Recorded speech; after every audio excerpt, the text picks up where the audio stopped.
Motif Polwan membakar suaminya yang juga anggota polisi akhirnya terungkap.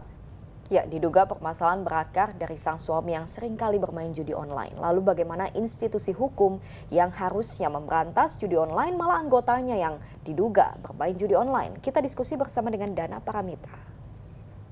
Yang lagi geger di Jagadmaya, seorang polwan di Mojokerto tega membakar suaminya yang juga seorang polisi hingga tewas. Cerita ini mungkin menimbulkan sedikit ketidaknyamanan untuk Anda, tapi saya Dana Paramita ingin mengajak Anda untuk mengulik apa yang sebenarnya terjadi. Kita diskusi.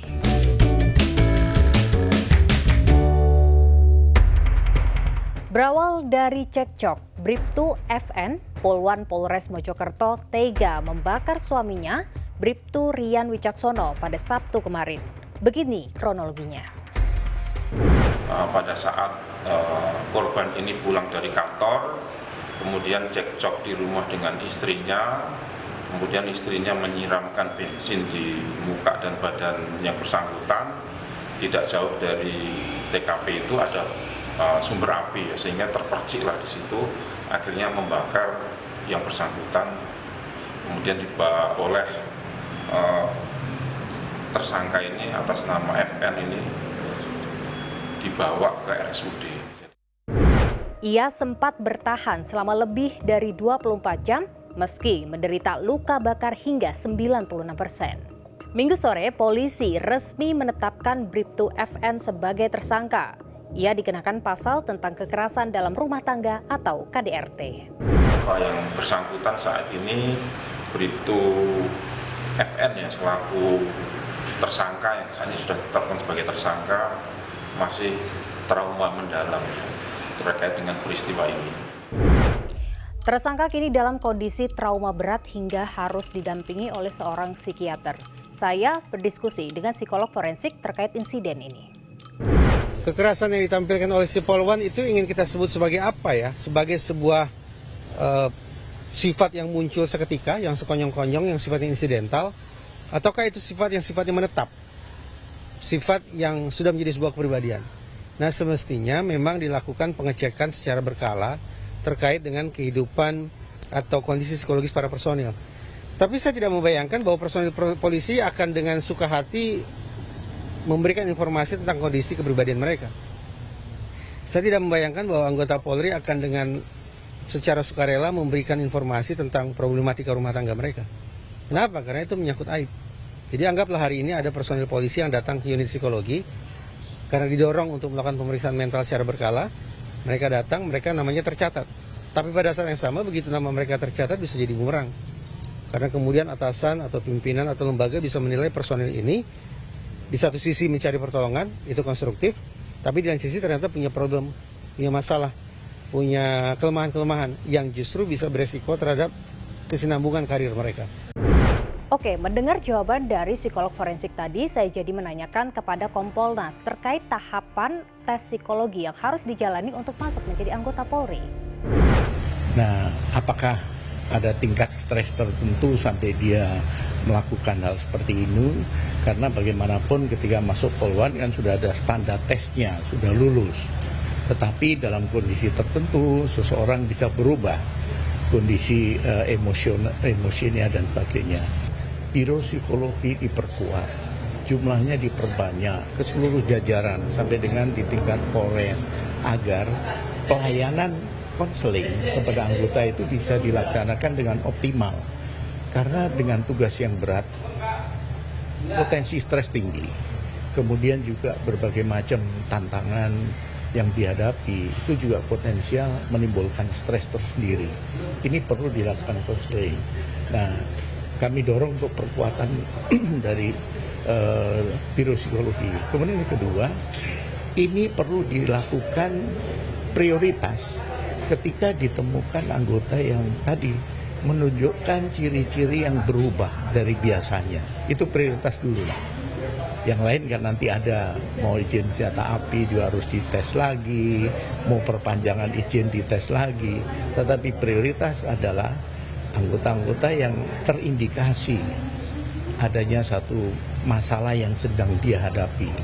Itu didahulukan. Artinya penting untuk mengecek kondisi psikologis seseorang secara bertahap. Di sisi lain, apakah media sosial ini juga punya andil untuk bisa mempengaruhi seseorang melakukan tindak kejahatan? Apalagi media sosial memiliki sensor yang lebih minim jika dibandingkan dengan media mainstream. Semua orang pada dasarnya hari ini bisa terpengaruh oleh media sosial. Karena itu dalam psikologi juga ada istilah teori belajar sosial, bahwa manusia itu meniru apa yang dia tonton, apa yang dia dengar, apa yang dia simak itu bisa mempengaruhi pembentukan perilaku dia, termasuk perilaku jahat. Tapi saya pikir ada 1 juta orang yang menonton kekerasan, tidak serta-merta 1 juta orang itu besok pagi akan menjadi pelaku kekerasan.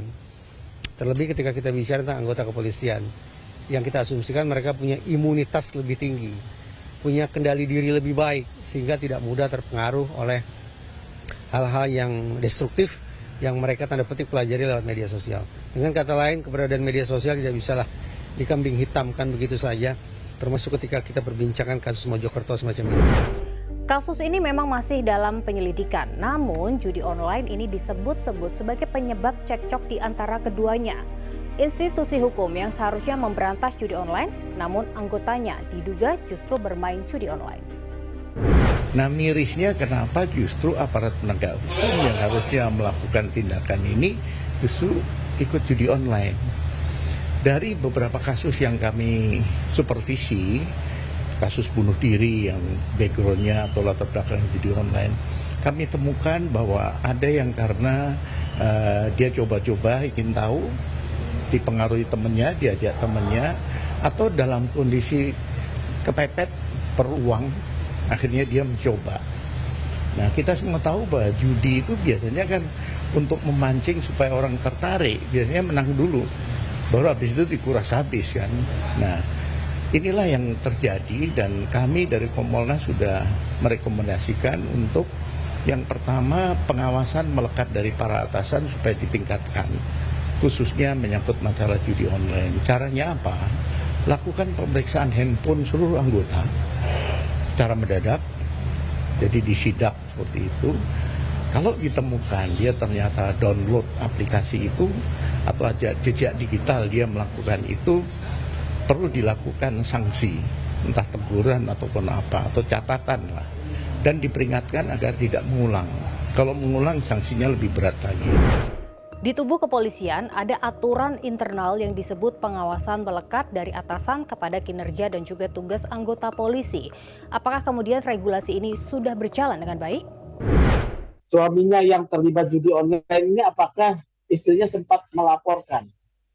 Ini harus dicek ya oleh Propam Polda Jatim. Kalau ini kita berandai-andai ya, kalau istrinya sudah merasa tertekan, tidak bisa lagi menyelesaikan sendiri dan sudah melapor, ini wajib juga atasannya diperiksa apakah melakukan tindakan yang cukup untuk kemudian mengatasi problem mereka.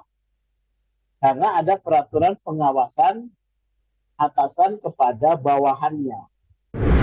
Judi online memang melanggar etik dan juga disiplin, tapi menganiaya juga bukan perilaku yang bisa dibenarkan.